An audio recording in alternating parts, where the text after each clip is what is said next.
I heard a voice say, I'll tell you a tale from the most successful pirate that ever raised a sail.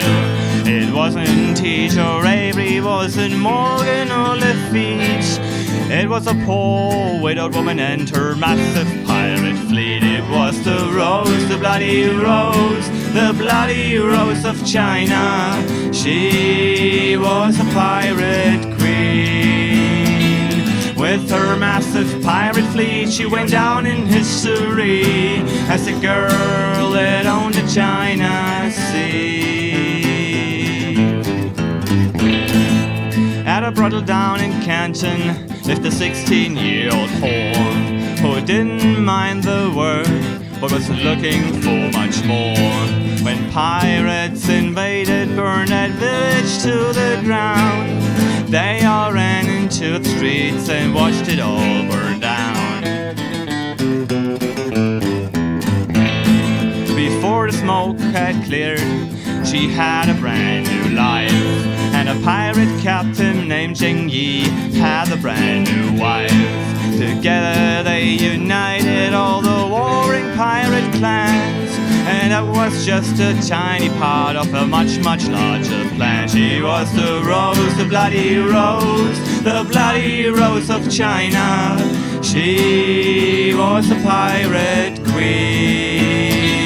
With her massive pirate fleet, she went down in history as a girl that owned the China Sea. And a few years later, when Zheng Yi's life was through, she clawed away onto a throne and took his power too. She gathered and recruited every pirate she could find, and it all fell into place just as she had designed. Her fleet, it grew so massive that it put the rest to shame. The towns all paid protection, the vessels all for game. She had 1,800 ships under her command, and with it 80,000 pirates to carry out her plans. She was the Rose, the bloody Rose, the bloody Rose of China. She was a pirate queen. With her massive pirate fleet, she went down in history as a girl that owned the China Sea. Her red flag fleet, it grew so large it couldn't be ignored, and no one would betray her, no matter the reward. The Portuguese and their navy, the British and their fleet, and each of them were sent back home humbled by defeat. King Dynasty sent assassins and envoys to start talks. The one thing they had in common, they came home in a box.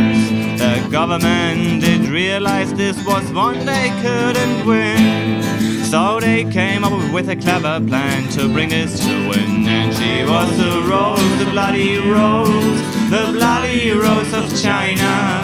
She was a pirate queen. With her massive pirate fleet, she'd go down in history as the girl that owned the China Sea.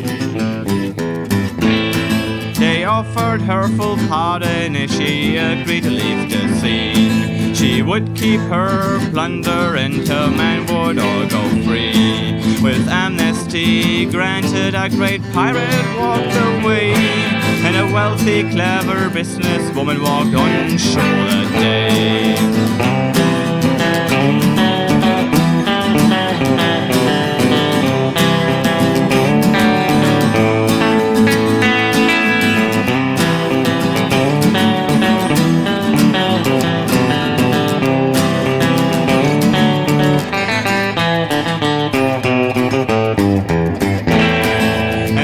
Tale of Zheng Yi, and it's all true, I swear. There's a gambling house in Canton, and I'll bet that she's still there. And with that he faded into the dim smoky haze. Well, that legends of the pirate queen will never fade away.